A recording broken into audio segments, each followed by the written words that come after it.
Japan has slammed South Korea's decision to end an intelligence sharing pact between the two countries.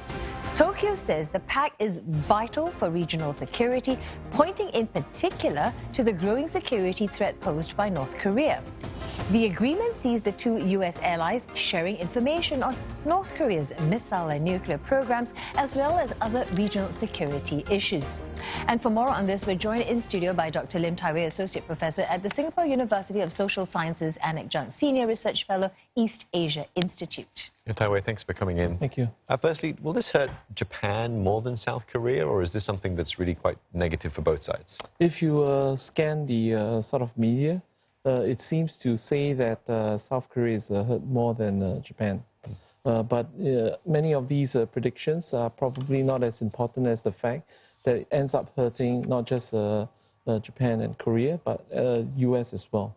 This is because right now, if information has to be transferred, it has to go through the conduit of the US, which means South Korea wants to strengthen information sharing with the US, and then Japan on its side would also be supplying information to the US. So it goes through the conduit of the US instead of bilaterally between them.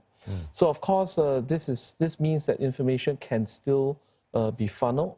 The major worry is what if additional conditions are imposed on the information that's transmitted to the US. For example, what if South Korea or Japan says that the information that it gives to the US must not be shared with a third party. So that's the major worry right now, and that can really hurt the sharing of information, particularly sensitive information between the three. Also, another sort of silver lining or the mitigating factor is the fact that while the GSOMIA, which is the agreement that's being scuttled right now, has expired, they can still revert back to the TISA agreement, which means there's a narrower band of information that can continue to be shared between the three countries. So we're not seeing the end of the entire end of information sharing. It's just that it's been narrowed to a much smaller band of information, and it has to go through the conduit of the US based on current arrangements. Why is that the case, though? I mean, because, you have North Korea there, and everybody wants to know information about North Korea. So why are they narrowing it down? This has taken, indeed, everyone by surprise for precisely the same reason that you have mentioned. With the recent sort of a spate of short-range ballistic missile testing by North Korea, many expected that this Saturday's deadline would be automatically renewed when it comes to the GSOMIA agreement. But it seems like it wasn't. Not only was it not renewed, many felt that perhaps the second sort of a resort would be to let it be suspended. They had never imagined that it would be cancelled, and so this was it took everyone by surprise, especially in the context of greater security needs that you've mentioned as well. And what does this mean for the US then? Now, I mean, South Korea and Japan are both their allies, and now they're sort of being placed in the middle as sort of the messenger between the two, if you like. That does give them, I suppose, a bit more control over the message, but at the same time, there is an added burden as well. It appears, if you read the tone of Secretary of State Mike Pompeo, seems like he's worried about the situation. Seems like he's also been taken by surprise. Of course, the conduit remains where information can pass through the US, but some in the US are worried about the fact that what if one of them or both of them apply additional conditions.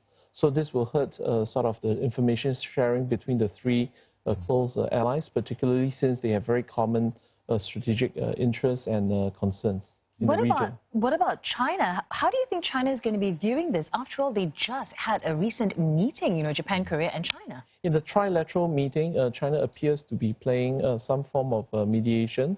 China is asking for dialogue between the two countries.